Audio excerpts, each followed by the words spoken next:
Hello and welcome to the Horror House Podcast. I'm Dave. I'm Chris. I'm Jeff. And I'm Tim.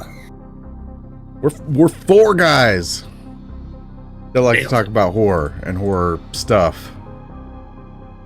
So let's do that this week. Jeff, tell them what we're talking about this week. This is the culmination, the final stop. John Wright's Unwelcomed. The John Wright horror train meets its end tonight.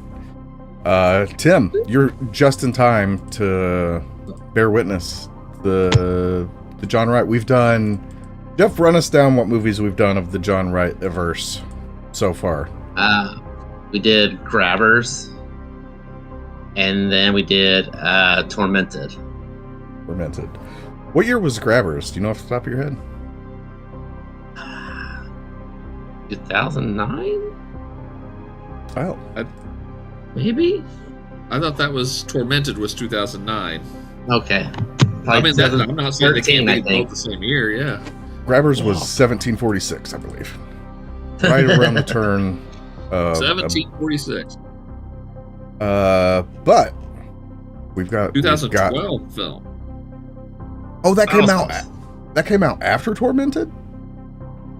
Apparently. So Tormented was first. So that makes more sense in my brain now. Yeah, that actually makes a lot of sense. I'm like, what did he do? Right, he got demoted.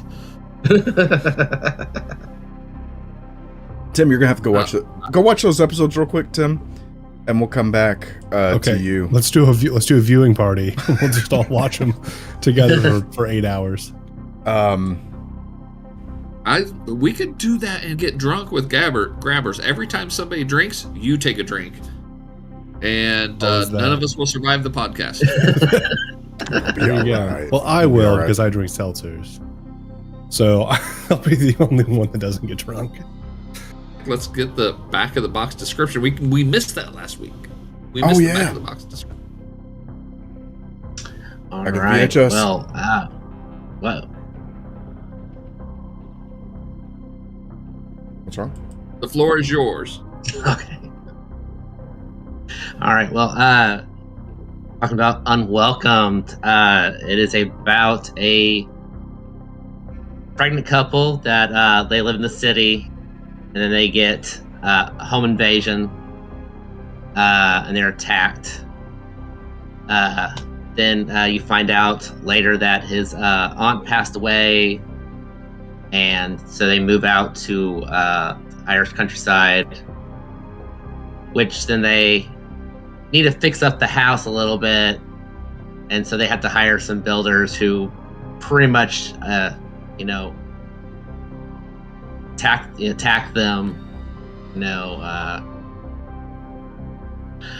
but they have to leave out, according to one of the neighbors, they have to leave out a blood offering for the Redcaps trolls that live in the woods behind the house. Or we don't know. Yeah. Yeah, Because who knows? That's the. So, thoughts. Let's get into it. Let's get into the whole business of Unwelcome. Our final stop on the John Wright train. Jeff, let me ask you this question to start us off. What made you say or think, like, I want to do all these John Wright movies? What was like this needs, we should do this?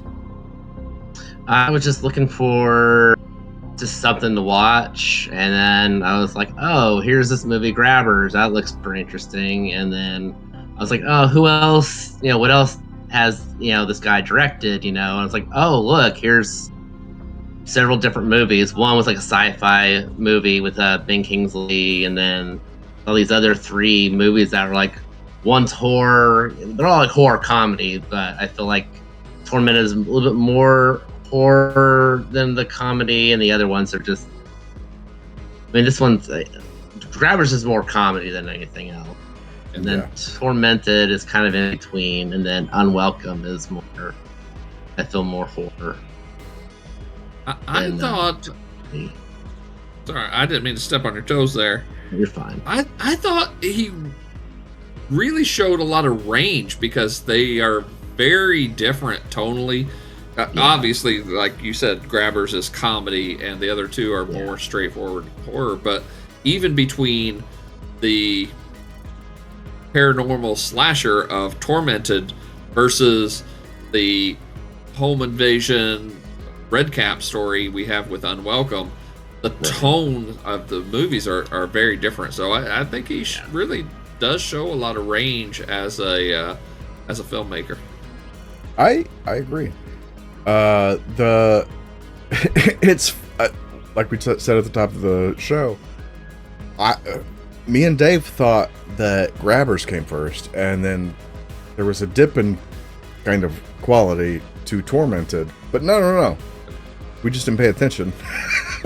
We just didn't watch for that over. Yep. Tormented came first, and then Grabbers, which was, I thought, miles better than Tormented. And then here we are, a few more years later with Unwelcome. They brought back the drunk guy from Grabbers, and then they have him in Unwelcomed. Is he playing the Scottish drunk guy? Yeah, he was drunk in the other one too. Gotcha. I'm starting to think that maybe this man has a problem and is potentially unkillable. Unkillable. I did not know that Irish people like to drink this much, so I'm learning. That's noteworthy. If you guys Wikipedia Irish inventions, it's like 1462 whiskey and then 300 years until the next invention, and that is 100% true. There's nothing wrong with that. But I thought this movie was fun. If you invent something great, what is there next? You're done. Break. You're done. Yeah. I thought this movie was interesting because it had a lot. I mean, it's a 2020s B horror film at its core. But it had a lot of facets. Like it goes over male masculinity, and how we perceive it, which I thought was kind of cool. And I have notes on that. It goes over just PTSD with the whole home invasion thing. They have home invasion issues, and they really fear that. Yeah. And then it goes over the whole, kind of fear of. I think it kind of goes over fear of change a little bit because the Neve, the old lady who owns the bar, is you have to do this or I can just do it, but you have to do this or I can just do it. This whole weird fear of change thing, which I thought was I've been bitch, if you want to put meat in my backyard, help yourself. Right. That's what I was going to say. But she was kind of justified because they did fuck it up. They did fuck it up, but I liked how multifaceted it was, and it is pretty seamless. Each arc, each story has its own little beat. As far as I don't want to say fragile masculinity because I don't think his masculinity is all that fragile. He just is put in very stressful situations, a lot. And then you have the whole PTSD thing where they have some some real issues with that. And every sort of facet does get its own sort of story beat throughout the story. It all has its own little arc, which I thought was really cool. So I enjoyed that. It's not a one trick pony of a movie. It's not a creature feature, even though it is sort of a creature feature. It was cool. So did you see the sister of the family? Do what now? You said it wasn't a creature feature. I said, did you see the sister of the Carpenter's family? Did you see the Red Cat Mama before the Red Cat Mama?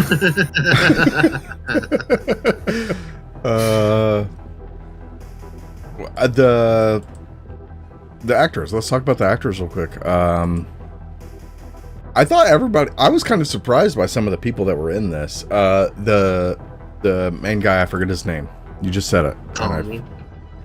You mean Douglas Booth? Yes. I kept seeing him, and I'm like, why do I know this guy? I know this guy from somewhere. He plays Nikki Sixx in the Motley Crue Netflix Dirt rockumentary. If I can. Which guy? The main fragile, masculine, kind of wimpy. Oh, Jamie. Yeah. He plays the most misogynistic, like snorting Ozzy's piss rock star you could ever want in the Dirt. So he's really doing. He's running the gamut of different roles. The guy who plays what's the last name of the worker family? You remember? Whelan? Yeah, the guy who plays Daddy Whelan. When I saw him, do what? Colin Meaney. Yeah. I instantly recognized him as the FBI agent from Con Air, one of my favorite Nicolas Cage movies. A movie we've discussed a few times on the show. It's not a great movie, but I fucking love Con Air. It's a fun popcorn movie that is kind of dumb in premise. So. It is phenomenal, and the cast they have in that movie is insane. But yes, he's in that movie. Daddy, but shit.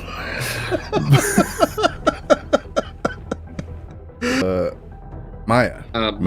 Mora. Yes. Moana. I would see her, and I'm like, she is too familiar of a face to forget, and I know I've seen her somewhere.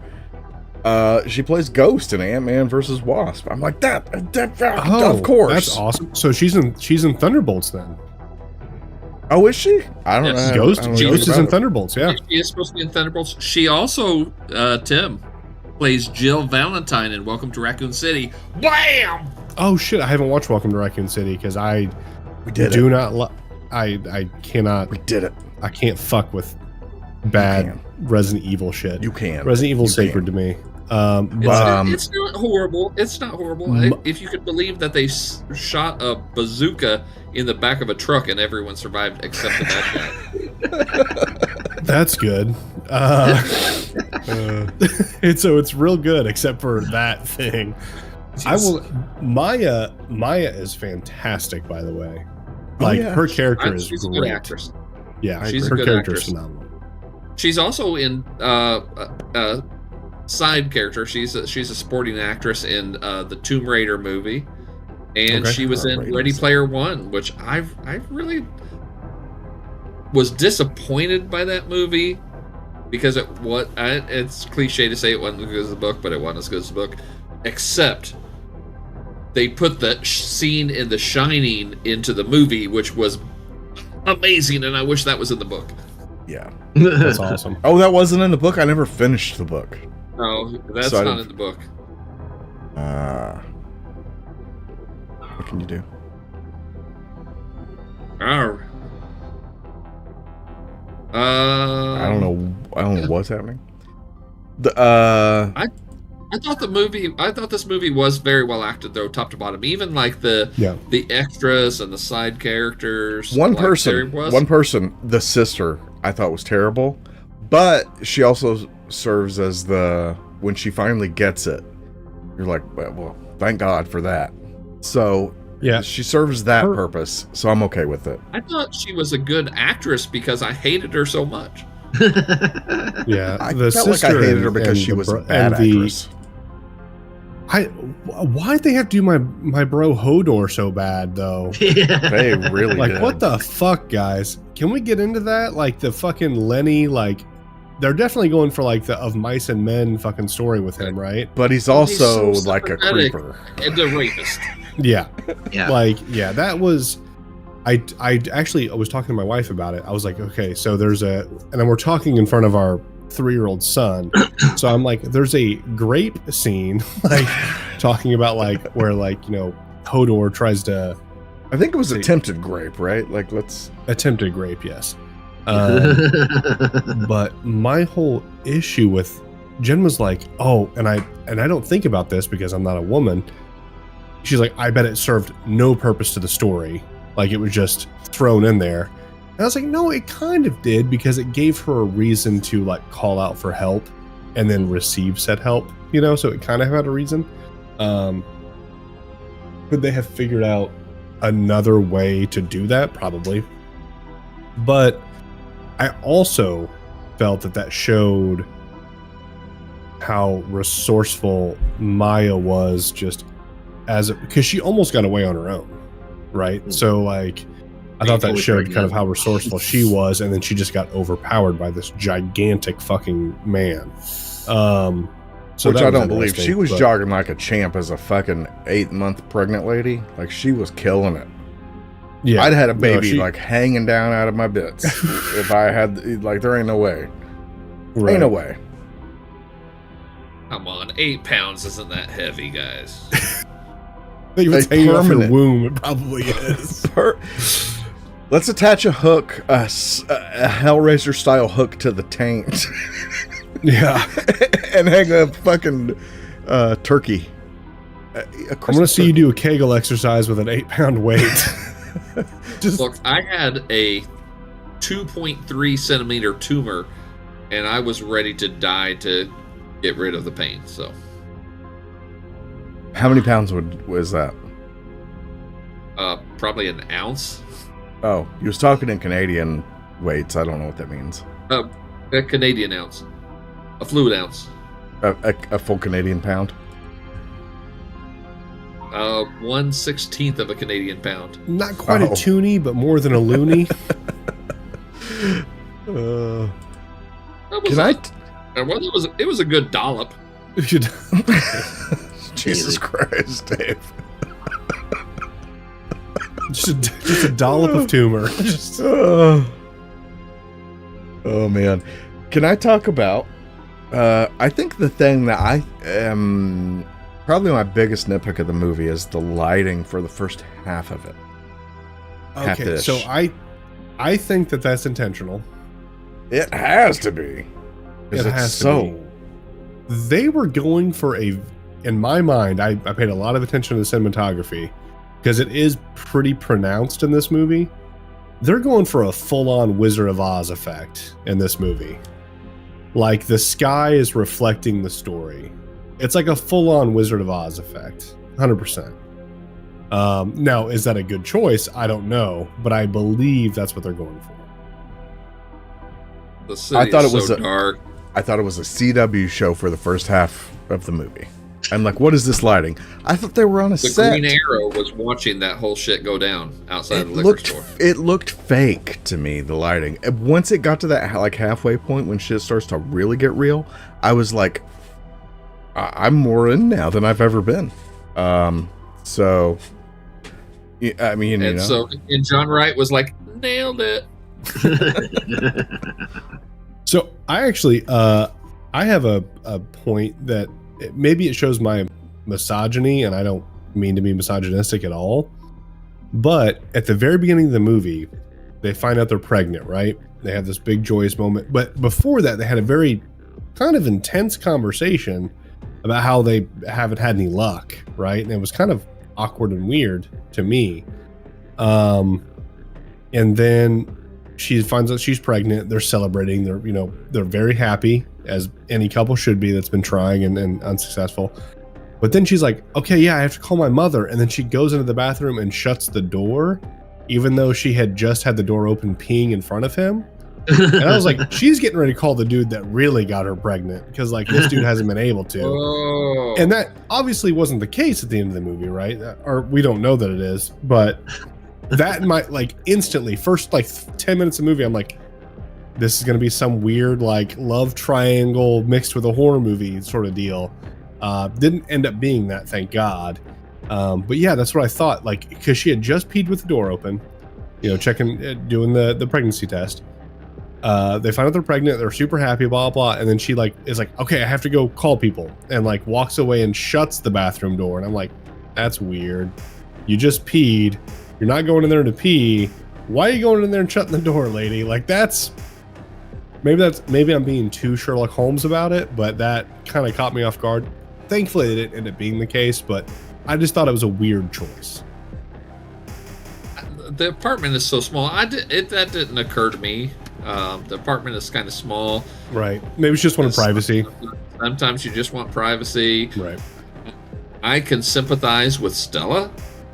My wife is married to a smartass, and so sometimes she wants to talk privately, so smartass comments aren't being made in the background the whole conversation.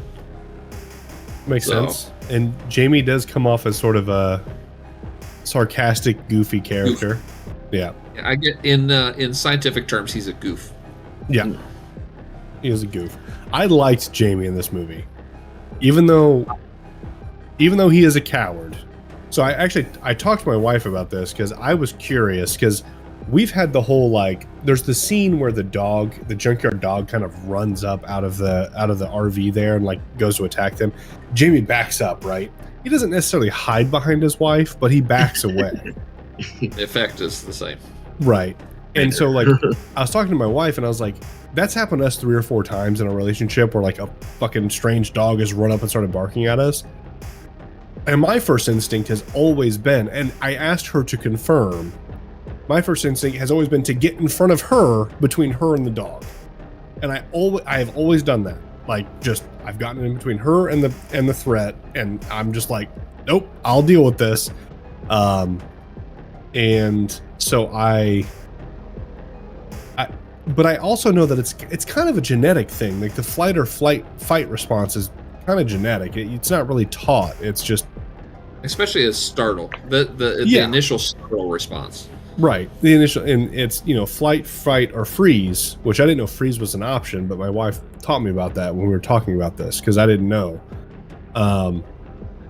But I thought that he was doing his best given his predetermined sort of genetics to being startled and stuff like that, and he was really trying. Like, he took up boxing, right? Like he did that. And he was, when they had a home invasion scare after they moved out to the countryside, he grabbed his bat and he was running down the stairs and his vertigo took over. Like, but he was trying. And men out there, all we ask is that you try, man. That's it. That's all you gotta do. You ain't gotta be perfect. But so I really like Jamie's character, and I even though he was a coward, I would say that bravery is not the absence of fear. It's what you do in the presence of fear. Correct. I'm the spider killer of the house. Right. I mean, I'm not trying to brag, but my job is to kill spiders. I don't want to kill spiders, especially when we get big ass spiders. You know what? I would like to ignore them and go away as well. But see, I catch them and put them outside.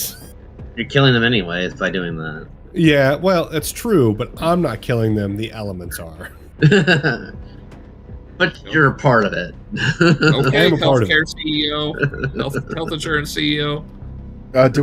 Did we talk Mac's comment about the Maya's pregnancy? Maya's pregnancy is a significant element of the story.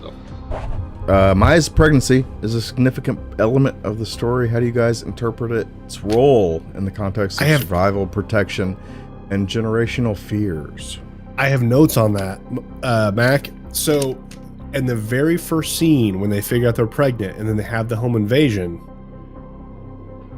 the dudes break in and she hears them attacking Jamie, and she looks at the door and she contemplates her decisions, and then she locks the door. And I think it was 100% to protect that baby. I don't think that she was being a coward, because as we see throughout the story, she is not a coward. She is very adaptable. She's a survivor. That's what she is. She is a survivor of this family. Exactly. She locked that door to protect that baby 100%. And I think that speaks volumes to her character. I will brace the fuck out of a door if I got a shit. So, like, listen, I ain't saying she's not, but like, it don't gotta be that deep. Like, maybe she needed to fart real bad. I will brace the door. I will hold a fart in my body if I hear somebody in the next room over too loudly. I'm like, The fucking my problem is now air conditioner needs to come on. Something needs to happen, or I'll just stay in here forever. My wife hates farts, and so I do not fart in front of my wife. Period. I don't do it. But now I have a 3-year-old son who I fart in front of him, and he's like, "You farted!" as loud as he can. I'm like, Bubba's, you can't yell that. Mama doesn't like farts. Like, you have to stop. Chris, but yes. Chris, give me a solo. Chris, give me a solo. Public service announcement. Farting is a wonderful and beautiful part of the human experience. God gave us farts because they're fucking funny, and we should celebrate them for that. Out of your balls. Anyways, where were we?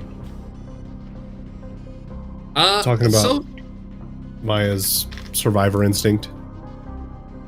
We really, Tim went hard into your question, Mac, and then the other ones of us were like, I closed the door. I block it. Anyways, it's my second note. I have notes.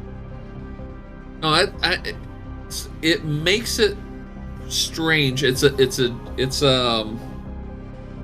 We mentioned briefly, everybody reacts to the trauma of the initial home invasion in different ways.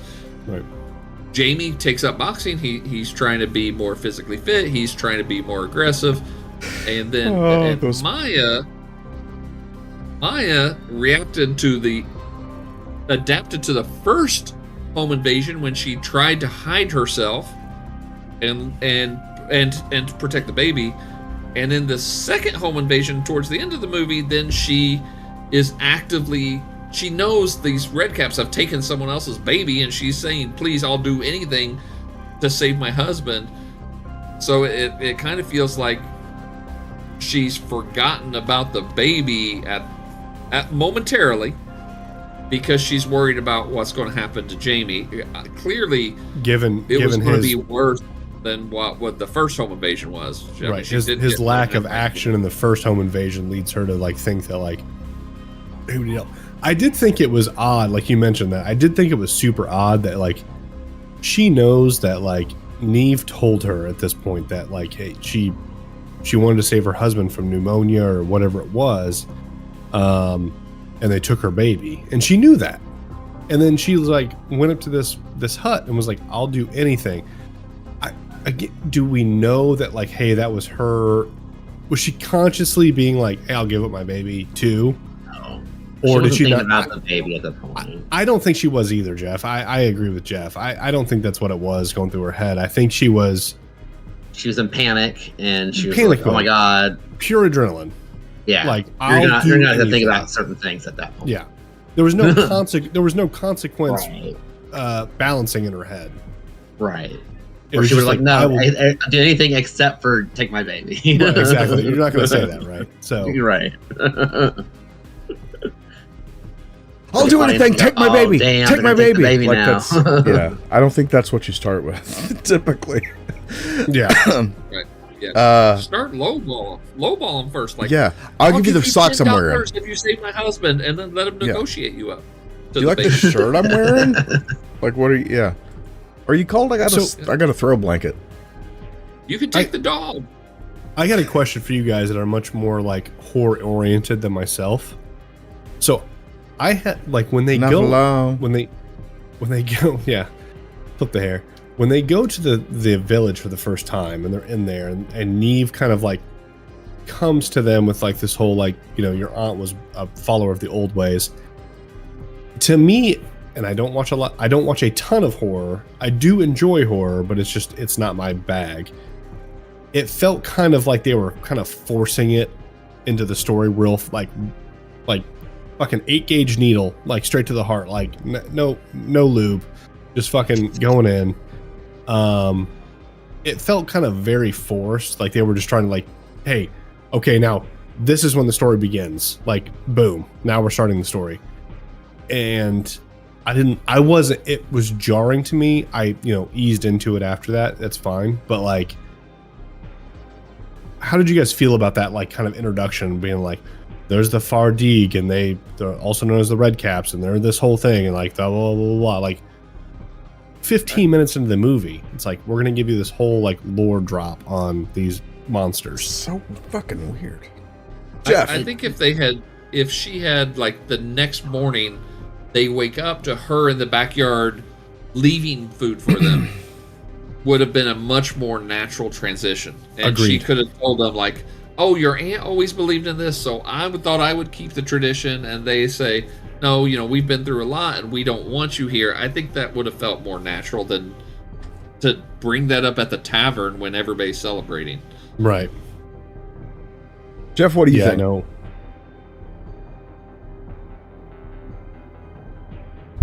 Yeah. Jeff, thoughts? Whoa, what? What your thoughts on like how they like kind of broached the subject of the curse or whatever it was? Yeah, I mean, of course, they had the whole thing of how they got to that countryside. I mean, they could have done something completely different, because all of a sudden it was like, hey, this is what happened. All of a sudden, oh, hey, look, your aunt passed away. Now you have this house. And yeah, I agree. They could have done other things to make it more subtle, because they're like, oh, hey, like right at the very beginning when they get to the house, she's like, oh, hey, you definitely need to leave a blood offering, So, there are little right. people. There are red caps. Deal with that. They throw a little bit too much all at once to them. They're like, oh, all right, you're crazy, lady. All right. I mean, I guess it helps that more into like, oh, she's just a weirdo. That's what they kind of make reference to after she leaves. Like, okay, she's just weird. I agree. They could have eased it in a little bit more, like what David said. That would have been probably a lot better. Just hey, why are you in my backyard? Right. I'm your neighbor. It Mac kind of asks, surprised me though that she knows the story. This is the old ways, but then like no one else understands the story. Like the drunk. There should have been more people being like, you don't know? Wayland's. You don't know? So, yeah. Wayland Jennings. I didn't even think about that, but that is kind of jarring that, like, no one else in this entire village believes in this shit. But nobody even talks about it. Gatekeeper. If his aunt was the gatekeeper, like keeping them fed. Are you gatekeeper? So. Right. So Mac asks, hey guys, one last, and I'll stop asking. Unwelcome deals with themes of grief and trauma. How effectively do you think these themes are woven into the horror narrative? I mean, how does the concept of uninvited guest and folklore tie into the film's exploration, I said it right, of personal boundaries and safety? How does the film's concept of uninvited guests and folklore tie into the film's exploration of personal boundaries and safety? Like I said, I'll put my fucking whole body against the door and not fart a single fart until I know it's clear on the other side. And that's for me and you. Mostly me. I think you ever pooped in the Sam's Club bathroom? Come Fuck on. No. Fuck Grow up. Fuck no. I think horror is speaking of, again, I'm not the biggest horror connoisseur, but speaking of the horror movies I have seen, like, I think they're a great medium to visit sort of the whole themes of trauma and grief. Halloween, the remake, the most recent one with Jamie Lee Curtis, that is a great concept of like post-traumatic stress disorder, and like how she dealt with it in her life was like, hey, I'm gonna board up everything. I'm gonna have a fucking like storm shelter that's like bulletproof and all this shit. Like, so she deals with it in her own way, and that's her way of coping, right? And then it turns out to be true, and then she copes violently against Michael, which is great. I mean, it for me, it was very cathartic because Michael Myers scares the fuck out of me. And then the Evil Dead remake, the girl cuts off her hand and everything like that. Like, she was always like this mousy girl that like was kind of a pushover, and then like comes out swinging and like kicks ass. So I think horror is a great medium for dealing with grief and trauma. It's because you can, with this movie type, like this movie genre, you can kind of weave those into the beginning, have it take 15 minutes, no one bats an eye, they understand the situation, they go with it, and then the next like hour and a half, you have to like, you get to show them combating that and overcoming it, and it doesn't feel forced that way if it's a horror movie. So I think it's a great medium to deal with those subjects. Let's get Jen on and talk about the grandfather, the Big Daddy, the OG of elevated horror, the Babadook. Oh shit! Hey honey.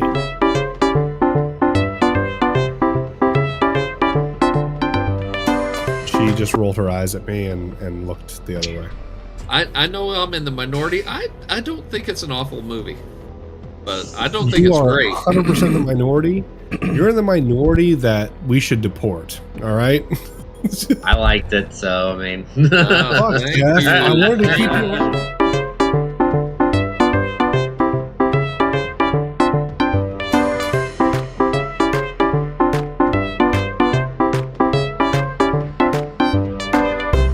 Details and shit like that. Babadook is terrible. Right. But it's not. It's awful. It's an awful experience, and the kid is an awful. The presence of the child is an awful experience, which is exactly what I tell you what. to be. If this child, I don't know how old he'd be now. Probably close. He's the close same to age. He's such a good actor. He's not even aging. Fuck that shit.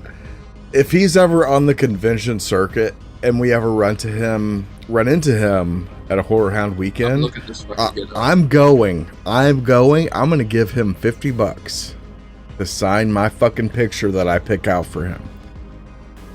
And he's going to be like, thanks for watching me. Ah!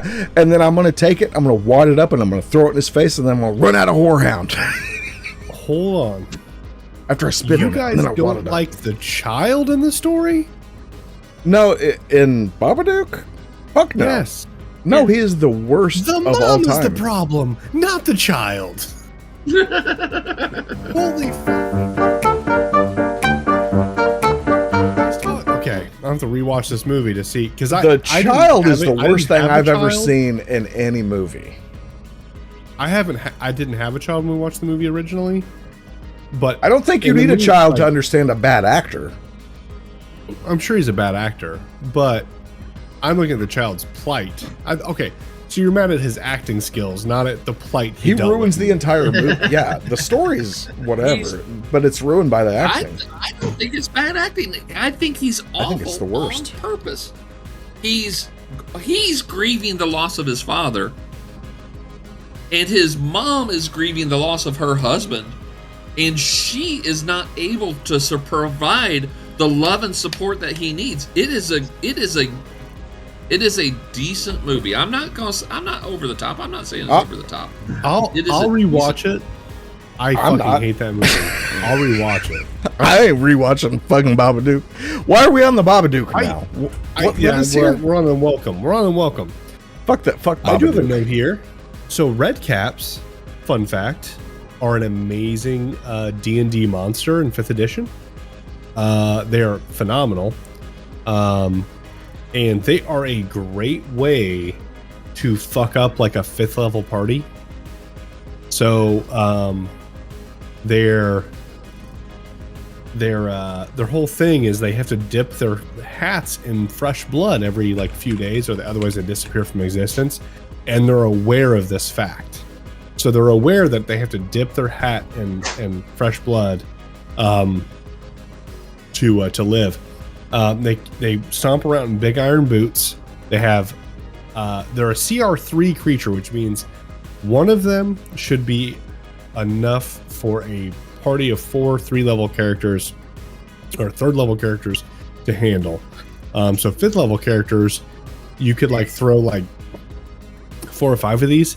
They are fucking brutal because they have a charge attack, which is brutal in 5th edition.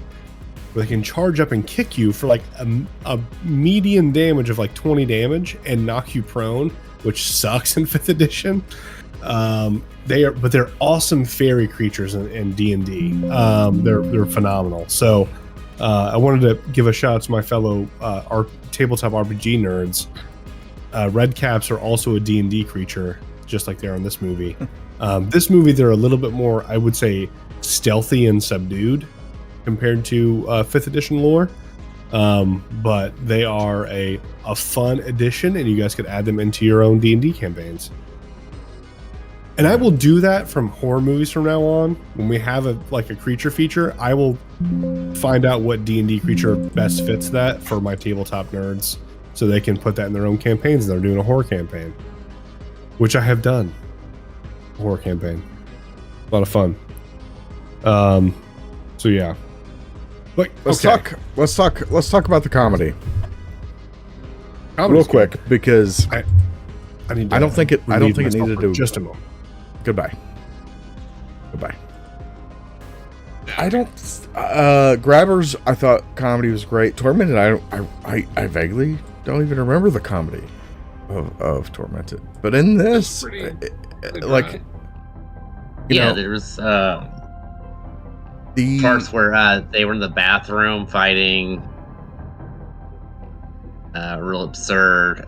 Where the guy from Umbrella Academy was fighting the spirit. Oh, right. In the bathroom, and they kind of knocked each other out. But the comedy in this, Killed what do you them and guys? started beating the crap out of them, and then. How do you back feel about up. the comedy in Unwelcome? What's the general consensus here? Whoever wants to jump in. Well, Go ahead, Jeff. The most levity I took from it was the design of the red caps. I thought they were great, and I thought they were funny and cute. I want one. I want one for a pet. So, Jeff, where's your comedy head at for this movie? It's mostly the husband. I feel like he kind of has those moments where, you know, he doesn't take things too seriously, and they kind of like make fun of the old woman and the tavern owner, and about the whole putting the meat out and everything like that. I definitely don't want Jamie to be a partner in a criminal enterprise with me, because when the sister and brother confront him in the bar, it's obvious you're lying, Jamie. Oh, yeah. You know what happened to Big Bub. That speaks to his acting, though, because his poker face was terrible, and that was great acting. But I agree with Jeff. I think the greatest moments were Jamie kind of going off the cuff and having a sarcastic comment here and there. I think he was hilarious. Now the red caps were super funny, but Anybody else see the book he was reading? Like Krav Maga, it looked like an old guy on the cover. Yes. I was gonna say that was one of the best moments, and it wasn't him being sarcastic. It was just him sitting in a bar reading like a how to do Krav Maga. That was like the Office. That was the Office with Gabe was like, I'm taking karate classes online. Yeah, it was so good. That was hilarious. I love the close up shot of it too, because it's like 3/4 of his, like 1/4 of his face, and just the full book covers. Krav Maga. They really went with him trying to expand his own. Yeah, person. The fact that he went out and bought a book and was halfway through it, I mean, speaks volumes to his character of trying to like. I mean, I can open any book and be halfway through it. Like, let's not give him too much credit. I think, but one of the comedy bits that I think was like too much, and like they're like, isn't this funny? Like it didn't serve a great purpose. Is him with the headphones after the whole first big incident with the construction people, and he puts his headphones on that are like, here's how you can relax and blah blah blah blah. Right. And so he doesn't hear his wife running for their baby, and I'm like, it's funny, but the setup for it wasn't even needed. You just needed him having headphones on, and that's enough setup. And Yeah, I just thought that joke was not even. It also felt kind of out of place because I feel like if I just went Yeah. through a home invasion and my pregnant wife was in the house, I would be on alert status 5 out of 5, as opposed to I need to go into my own personal headspace and have a moment to myself. Like, no, dude. Like, your 8.5 months pregnant wife is upstairs. Let's pay attention to the room a little bit, you know? But I did think, his however, first rodeo. They Right. they were home invasion once before. He's old hat here. he's a veteran now. No, I did think it was funny. The comedy just before that happened, or right after the setup happened, when he's like cleaning the blood out of the van, and he's like, "Boo, boo," and like wiping it off. Fucking hilarious. That was great. You have Colin Meaney keep telling everybody, "Call me Daddy." She's like, calls, "Oh, Mr. Whelan." He's like, "Call me Daddy." Yeah. Oh, And eventually, alright. she does just refer to him as Daddy, and it means nothing. I have notes on that. You have Daddy notes. So I do. So it shows that Maya is. I said Meyer like I'm from Boston. Maya is a fucking cockies. Maya is adaptable and a survivor. So like in that moment when she finally calls him daddy, it's in a very heated moment where she's afraid that like Jamie's gonna get fucked up. And so she concedes that because she is a survivor. She concedes the whole daddy rhetoric because she's afraid that things are going to escalate to a violent situation. And so she just gives into it. It doesn't demoralize her, I don't think, in that moment, because she is a survivor. She's like, I'm gonna do whatever I have to do to survive. I don't give a fuck. I'll call this dude daddy. I don't give a shit. She's protecting her and her own. And I thought that was super powerful. Dave? So I was trying to get you to play Daddy. You're not wrong. Oh. You're not wrong. Oh, you were waiting for a daddy.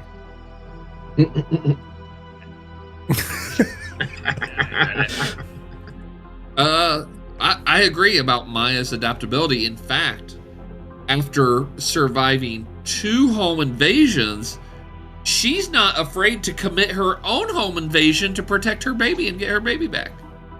Oh no. No, She Yep. clearly broke into their house, stabbed them. How creepy was the little boy or the little girl as the queen red cap king? I did red cap? not see that coming. Oh my god, that was some creepy fucking makeup on. I don't love dude. that part.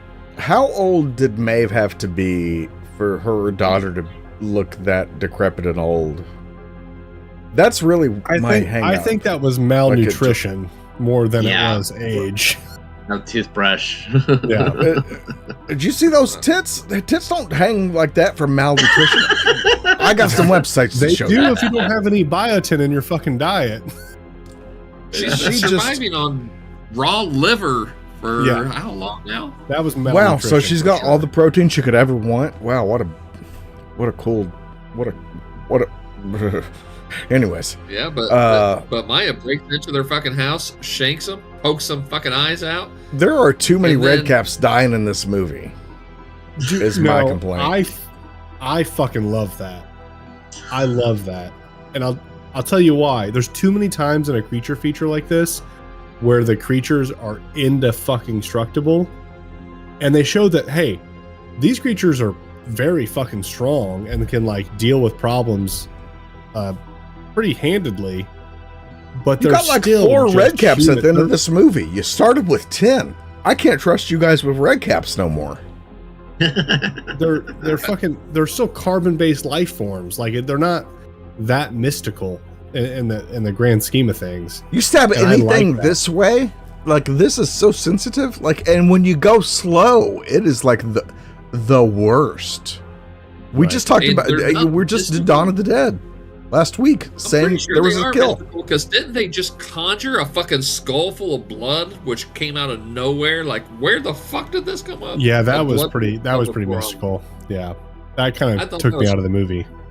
Well, I kind of wondered Are the red cap related to the Deadites? Did I fall into an Evil Dead movie? Is this a Reign of Blood right here? What's going on right here? I'll tell you what. I really like. I've talked about this before. When a movie kind of it gives you this big turn at the end. Hereditary was that way. This with that whole business, and I think it's super cool when they do that, and because I'm like, wow, every fucking time. That's how you get. You want to impress me? Throw all the weird shit at your movie at the end, and I'll love it. As weird as you can get. Somewhere M. Night Shyamalan has a boner right now. Yeah, like in this, it was like the trance the whole time. Like she's in this weird shit now. Like, does she want it? Is she just possessed by it? And then the husband's laughing. Like, what does this mean? Is he just crazy now? I don't fucking know. But I like to think about it. If he was laughing genuinely, or if he was like, "Oh, this is some crazy shit. I got to laugh," or like, "What else am I gonna do? That's my baby mama being drenched in blood and loving it." Right. The second one. It seemed like a very. He was horrified in the beginning, and then he's like, "Oh, okay." Yeah, like I think he was trying to like match the pitch and tone of the red caps that were chanting, and I think he was just trying to be like, "Okay, don't stab me and my baby now." Like, this is great fun. Yeah, exactly. It was definitely nervous laughter for sure. If the red caps are truly bound to serve those who care for them, what did you think their ultimate goal or desires are? I think to be fodder. To be fodder, apparently, since nobody cared about them but me. I'm like, there's too many dying, and everybody else is like, they should have been more dying. Hey, I want one. I want a red cap as a pet, and I will take good care of it. I can't give you 12 of them. I want a tall gremlin as well. A tall, fed after midnight gremlin. What are their ultimate goals and desires? To serve their mama? Yeah, 100%. It's definitely an Oedipus complex for sure. I think it gives them a neat lore, though, that they adapt a queen, which is not like, from anything I read, that's not like in Bay lore for them, but I think it's a cool twist of lore that they will adopt. So I'm in. I think it was neat. So Mac asks, Chris, how would you have handled the red caps if you were in Maya and Jamie's shoes? Would you bargain, fight, or try to escape? I'd try to make friends with them, because I'll tell you what, the first thing I thought of when they started kind of like showing themselves was Puppet Master. Fuck you, Charles Band. Come on the show. We'll fight. You want to fight me? Dave, tell him. Tell him how I'll fight him. Chris will fight you. Fight you with fisticuffs in the street. His kung fu is strong. Yours is weak. I would try to make them like my friends, so then we can work together for my end game, not theirs. They don't matter. They're puppets. Could you imagine if Luigi had befriended red caps, how much good he could be doing in the world right now? He did actually. Toad is a red cap. There you go. Toad, you heard it here. Tim told you. Toad must bathe in the blood of innocence every 4 hours. That's him. He literally, with his squishy fucking head, he headbutts Koopa Troopas until they bleed to death. It's in Mario anthology. Mario's getting woke, man. It's been woke for ever since Super Mario's 2, when the transsexual birdos were laying eggs. And then in Super Mario Brothers 3, when they can like become furries and fly. The whistle wasn't a whistle; it was a log of poop. What would you guys do? Become furries just because they want to be furries? No, they become furries so they can fly. Right. That's real life. What would you guys do with your own little horde of red caps? Dave, let's start with you. What are you doing with your red cap group that are you're their mama? What do you do? Okay. One. Do you fight them? Do you fight them? Do you kill them? What do you do? No, nurturing these guys. I love the little red caps. I got a couple ideas. One, I'm retiring because either I'm having a red cap band. Could you imagine red caps like jamming? Like I'm starting a rock and roll band. I can find the Gremlins movie where they rock out.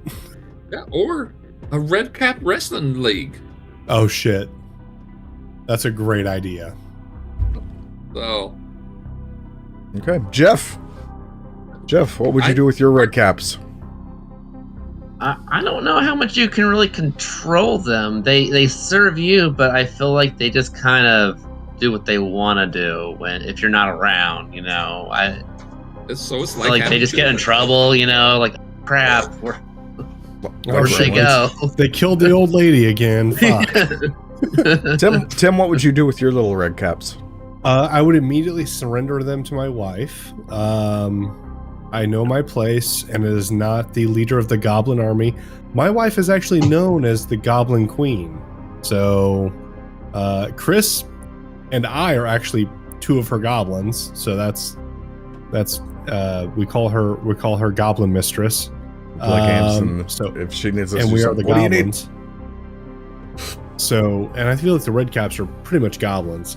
But no, I would immediately hand them over to my wife, who would, much like with our new puppy that we just got, she's flashing gang signs over here right now.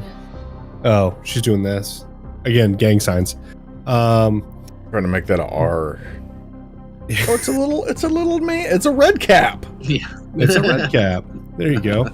My gang sign is the Playboy Bunny. I think that Jen would definitely send them on Luigi missions, and that's what she would do. Thank you. And I would just sit back and be like, okay, and just continue doing what I'm doing. It's called plausible deniability. Right. Fair. Mac asks, what do you guys think the sequel, if there were one, would explore, considering the unresolved elements of the Red Caps Maya's story? What would you think they should? What direction do you think they should go with a sequel, if there was ever to be a sequel? I think Tim hit on it. How well can you control them? And it's a comedy because they're killing people in the town, and poor fucking Jamie's constantly digging graves to hide the bodies, or maybe they could. I think it'd be Jamie protecting the baby the entire time. Like, I think the Red Caps would get jealous of the baby, and Jamie is just killing Red Caps non-fucking stop. Just shenanigans. They're like, we're gonna put it in the blender to see what happens, and he's like, get the fucking baby out of there. Yeah, exactly. And it would become like Honey, I Shrunk the Kids horror style. It would be it'd be Jamie protecting the baby from like murder, and killing the Red Caps in funny, inventive ways. Well, and then while Maya is eating like, raw liver on the other side of the fence. Right. It'd be like Dirty him explaining bitch. to Maya, like, hey, they're trying to kill our baby, and Maya being like, no, they're just mischievous.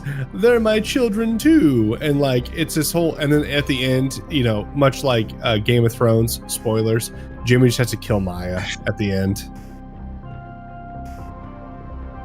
that was one of the because we didn't comedy bits that Jamie did when he was walking outside and he hits one of the Red Caps with the pan in the head. Yeah. No, they're good. He's like, Yeah, exactly. Yeah, exactly. That's what the movie would be, though. It would be a complete comedy.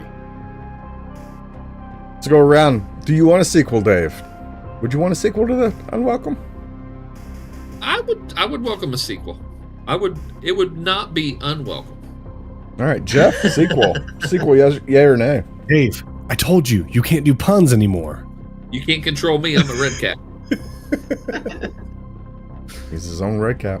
Jeff, sequel, yay or nay?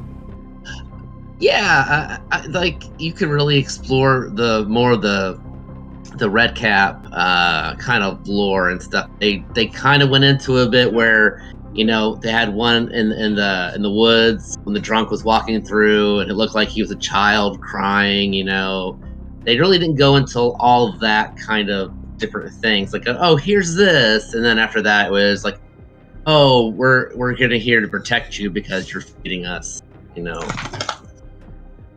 So yeah, they really could go more into that.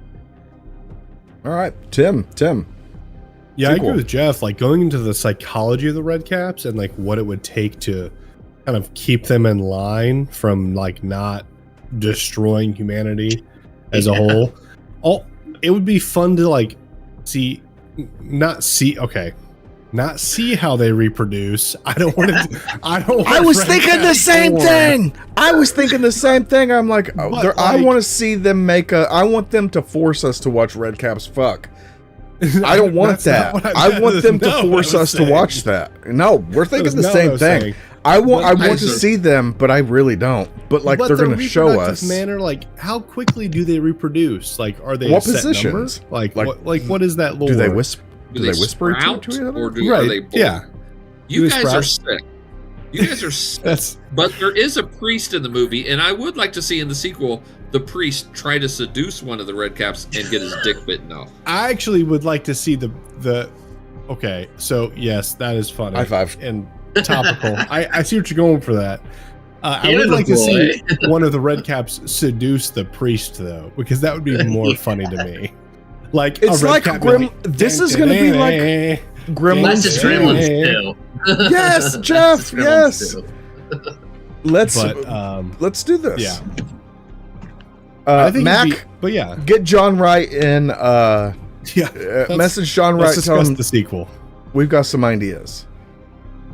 Guys, any final things you want to talk about? Any other topics on the movie before we rate this? I did like how religion was kind of brought into the movie and then never made an impact on the movie. I thought that was kind of cool. Like they brought in a priest, you're like, okay, this dude's gonna like be detrimental and like Just fixing like the situation. real life. Right. Just like real life. Religion was there and didn't do anything. 100%. So I've I heard- thought that was kind of cool that they kind of made a point to like bring the priest into it, gave him his own scene with the main characters, shit like that, and then like nothing came of it. And I liked that. I thought it was good. So I enjoyed that. I also enjoyed again Jamie's arc. I don't like how they did my boy Hodor. That fucked me up pretty bad. Because I was rooting for. I was like, this dude is going to be a survivor too. He's going to fucking fuck up some of these Red Caps. It's going to be awesome. And then he turns out to be a complete fucking shithead. The creepiest of all of them. Yeah, and again, it's definitely like a fucking like of Mice and Men story where like she's being too loud, so he starts choking her out. Like that's exactly what happened to fucking Lenny in Of Mice and Men. So I got that. I got what the director was going for. I hear what you're saying, but you know, fuck off with Hodor. Do you think there's an underlying theme of the perpetuation of trauma and the perpetuation of violence? Because obviously he was abused.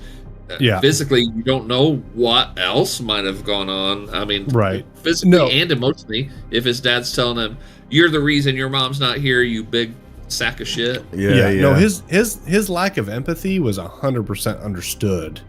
Yeah. But it's still not okay. Like it's a weird.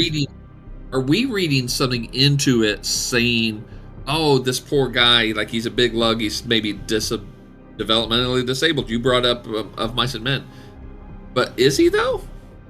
I mean, there's really nothing. He did talk there's super not really well. anything in the movie that says that. He's just abused and kind of quiet and does his own thing because, you know, of the circumstances surrounding. Maybe that's on us. Maybe that's on us for assuming he was a slow kind of. Right. And maybe they casted him specifically because we're so used to him as Hodor that we would think that, and then he turns out to, you know, be just a shithead. That's a smart casting decision, honestly. He starts off at Hodor, and then you find out he's just a regular hoe. Yeah.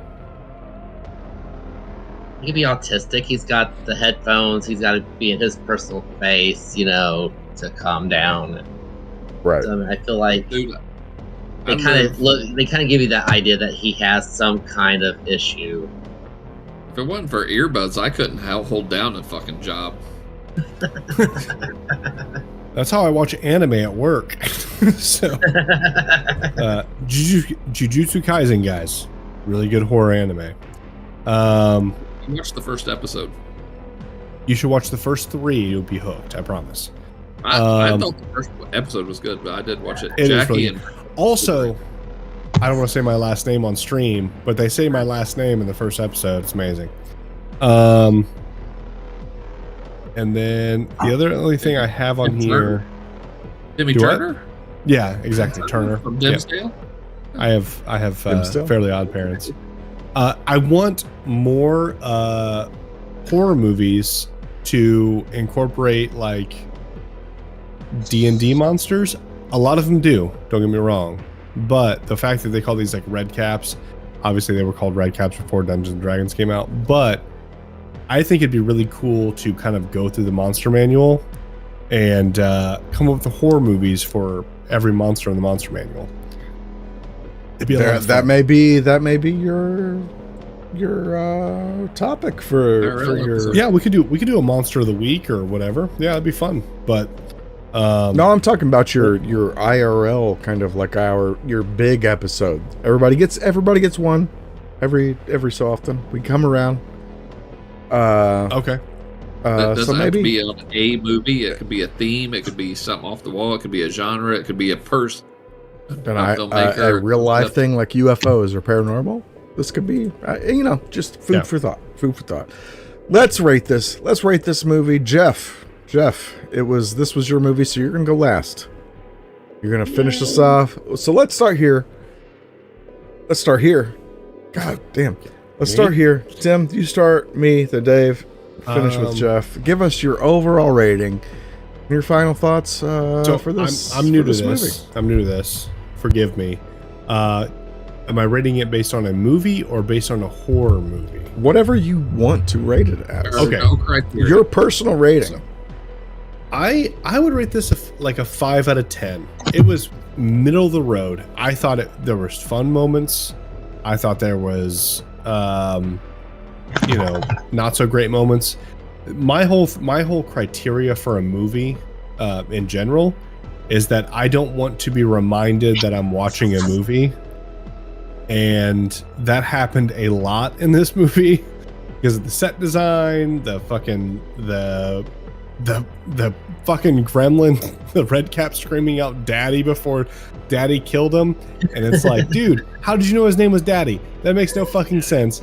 It's for fucking comedic value. I get that. Exactly. But there was too many moments that took me out of the movie and made me just say like, what the fuck? And so, but I enjoyed it. I legitimately enjoyed the movie, but I did feel like that it was just average. Keep in mind that like Waterworld is my basement for movies. I despise Waterworld. Kevin Costner at me. I love Yellowstone. Yeah, you're crazy. I love Yellowstone. Waterworld's great. Waterworld's terrible. And then Waterworld is fantastic. Okay, well, we'll have Dave, to do Waterworld. We are doing Waterworld next season. Book it.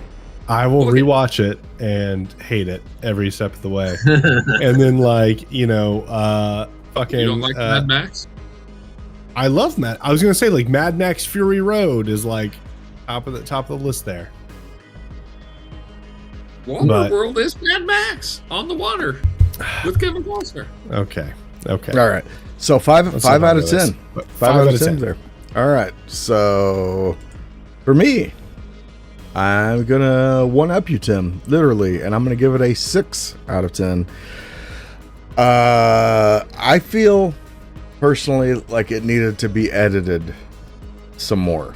That's my big complaint with the movie. There's a lot of stuff at the beginning. Like the first half of it could be edited down severely, and you'd still have essentially the same movie. You just wouldn't have as long to get to the good parts. and you can still have all of the stuff to build up to it, all of the trauma. You can front load your trauma still and edit some of this stuff out, and you still will have the same movie. And the comedy I don't think flies on this one. I would cut a lot of the comedy out and just not even worry about it. I don't think it needs it. But like I said, the lighting and stuff, the weird stuff at the beginning, I just didn't like it. It took me out.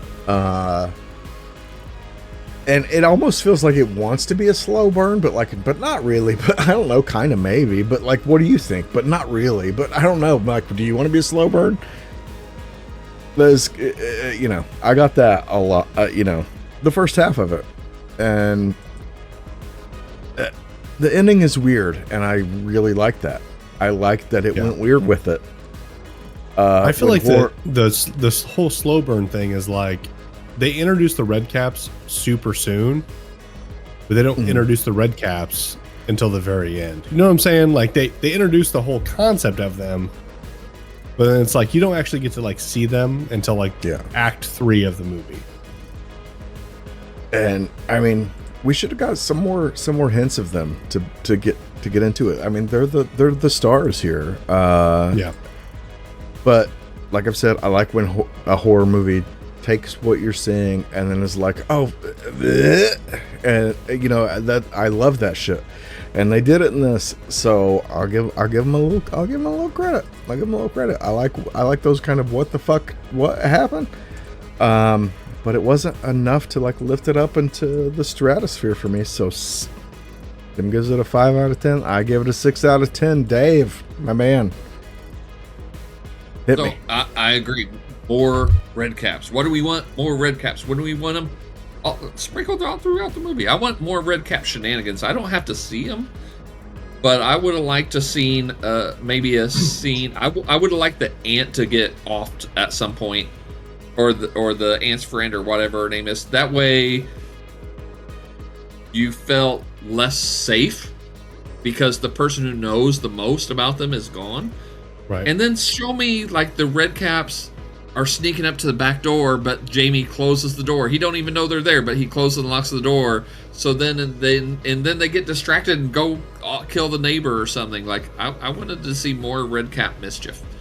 They definitely should have had more cameos in the movie. Like even one more kill above the drunkard would have been phenomenal. Yeah.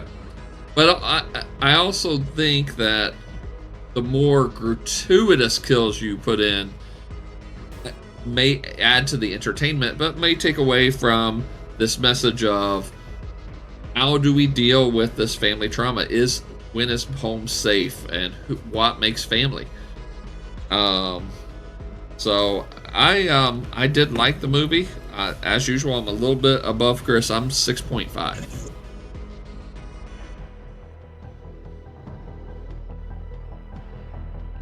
Wait, my name is Jeff. Curious question here. What if the reason that Maya accepted them like so completely at the end was because she was like, well, they're going to keep my home safe now?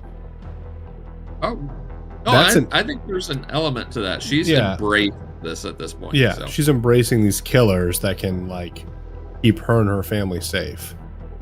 That's interesting. I didn't think about that until just now. Like that may have been why she was so like kind of eager to accept, like, Jamie, come here and watch me fucking get blood porn all over me. Wouldn't that be so cool? Hey, everybody's got their own kinks. Right, and we don't kink shame here. Here. Jeff, tell us what you think, man. Give us your score. So, I mean, I thought it was a pretty good movie. The ending, I felt, was just a little much because she just goes right into it full blood. They're just dumping blood on her and she's just laughing maniacally, and it's like, all right. She knows to accept it, which is weird. Yeah. Really fast. It was just like, oh, okay, she's just gone full off the deep end, and just went, I'm going right into this. All right. She mentions that though for story's sake, just to give you perspective, she mentions that like women after they give birth have postpartum, anxieties or depression or shit like that. So like they just like do like crazy shit, just to give him some perspective there. But no, I agree with you 100%. But I do like how they kind of set that up for the whole like doing crazy shit after you give birth. I like the whole Irish folklore on this. There's Agreed. a good book by A.M. Shine called Watchers, which has kind of like that same element where there's, the creatures in the woods, and they look like, maybe a relative or something, or they look like their children crying in the woods, and I really wish they would have gone more full in that more lore of it. But I mean, overall, yeah, it was an entertaining movie. It was funny. It had its good moments, and yeah, it had its other moments where like, yeah, the lighting, it kind of does have that whole, Wizard of Oz kind of look. Like this is a fairy tale land now. It at some parts it really just seemed like they were on a back lot. Or 100%. There's one scene where they're driving the truck up on the gravel driveway, and there's like this blood red sky behind them, and I'm like, I can tell there's a cardboard cutout 3 feet behind this truck. 100%. But yeah, I'd give it a 6. I mean, I just found it entertaining. All right. There we have it. That gives us an aggregate score of 5.875, so round to 5.9. 5.9. One thing, I forgot one thing to mention. I thought it's a split second effect. You only see it for a quarter of a second. But when she takes the shotgun and she bird shots and turns Daddy's face into hamburger. Okay.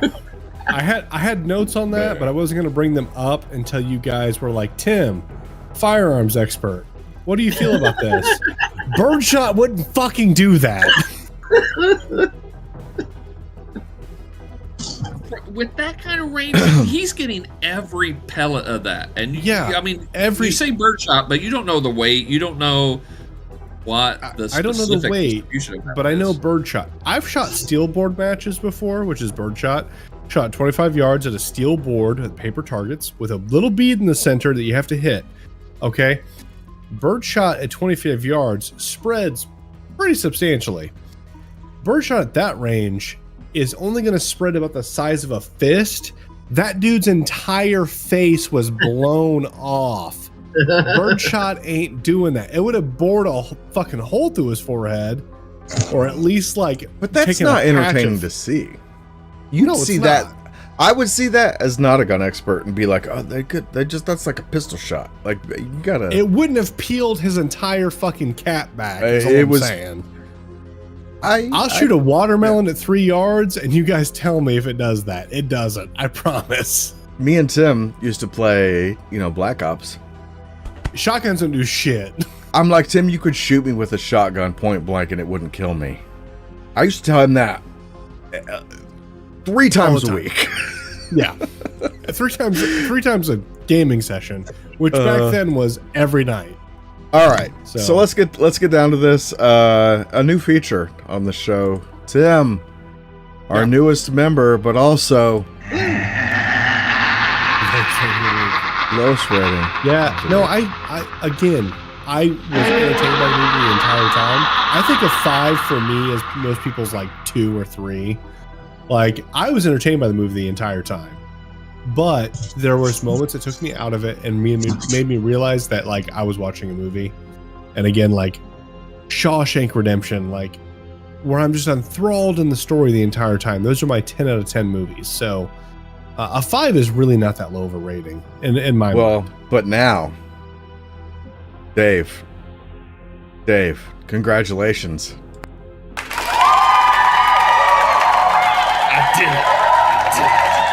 No, hold on. Is this going to make us biased? We're going to want the confetti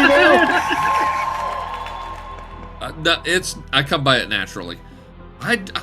I mean, this has been the kind of how the show has been when we've rated. I've always rated, usually rated a little higher than Chris. We've got a lot of movies where we've been exact, and then Jeff is a wild card. Jeff will be like, me and Chris will be like 9, and Jeff's like 2, and me and Chris will be like 7, 6, and Jeff's like 13. Change your votes, or I'm stabbing you. And we're like, oh. So, I'm surprised that you're 5. I thought you'd be I thought you'd be higher than me. I felt like I was rating low at 6. So, given Jeff's synopsis of the movie, and also his synopsis of what he felt were the good and bad points of the movie, I think that me and Jeff are going to be like very close in scores, like moving so forward. I put you guys over the fucking there. Right there. Yeah, that's fine. Hey, right side owns, bitches. All right. Yeah. Hey, right side gang. All right. Left hand of the devil. But I feel like we're going to be pretty in line on this. Yeah. Me and Dave got a high five game going on already. I think this fourth personality, I think this is going to make Jeff blossom and have him like analytically peruse these movies more than he has been. All right. But he didn't get a high five. He didn't get it. Dave. Oh. Give me Jeff. Boom. Down on the screen. Down on the screen. Hit it down. Down. Oh, down. Down. Yeah. You know where I'm at. Oh, two-fisting it. Yeah. All right. So there we go. Yeah, so you guys would be two-fisting it. Yeah. Here's our 'cause we have our reviews. Huge cocks. Lord.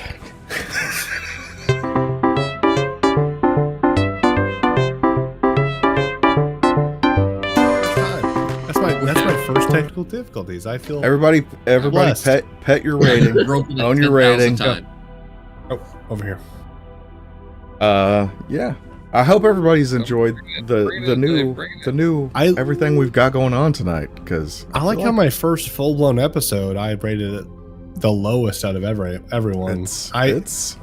This speaks volumes, because I rated it as a movie, not as a horror movie. So I'm curious to see, like, as my horror knowledge expands, as you guys give me more and more movies to like rate, how are my ratings going to change? Like, am I going to base it more on like horror movies I've watched now, or am I going to base it just like on the merits of a movie? Because again, that's how I based this one, was on the merits of a movie. I thought it was a completely average movie that you could watch, you know. So I'm interested to see how it. We got to get some stinkers into Tim. We got to give him a Silent Night too, to really adjust his scale. I'm excited for these like Chris texted me. He's like, "Hey, you're going to be part of the podcast now." I'm like, "All right, that's fine." Wait till you get some shit. And he was like, "Be ready to watch some really shit movies." I'm like, "All right, I'm here." I was like, "What's the movie this week?" And he's like, "Unwelcome." I watched the movie. I hadn't watched it yet, so I wasn't calling it shit. I was like, "Is this bad?" I don't think it's that bad. I enjoyed it. He's like, "This is okay." Fun. And I'm like, "Yeah, it was okay." Tim watched it before I did. I was like, "I guess I don't know." Yeah. No Doom Asylum. Yeah, no Doom Asylum.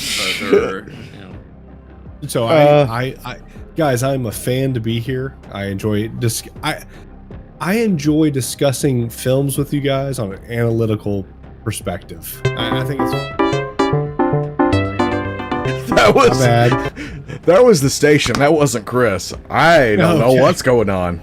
Are the nukes launching? No. Who fucking knows? I enjoy watching this with you guys on an analytical sort of like preface. Like, I'm not looking at it from like previous horror movies perspectives. I'm looking at it from a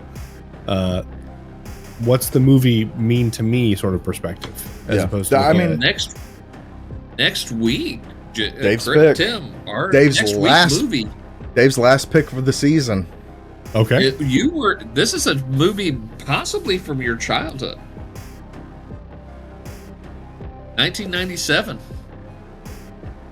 How old were you in 97? 97. I was born in 89, so I'd have been 6 years old or 8 years old. 8 years, okay. And what was your first pet's name? Knight. KNIGHT. What street were you born on? or street I was born on, I don't know. He's leaking your information, Tim. Yeah, my bad. His name was Nice. Next What's the last four of your social? 1997, Jack Frost, not the Michael Keaton Jack Frost. Thank you. Oh, That's a The great horror movie. Jack Frost. Well, so is the actual horror movie Jack Frost is fan-fucking-tastic. I love this thing. Jack It's Frost, cheesy. the horror movie. Yeah. That's great for the current weather we're having right now. So That's exactly why I picked it. That is exactly why I picked it. Yeah. that's a great one. Next week, everybody, Jack Frost in 2 weeks. Chuddy's part. Uno, dos, three. I'm pour one I'll out for dress up David this Lynch. time. We'll get to that. Everybody, Hold on. I have to dress up? no, if you want. Dave, you rated the highest once again. You get the final word of the week. Yeah. Don't forget to have your pets spayed and neutered. There you Keep them on go. a fucking leash. We're out. Till next time.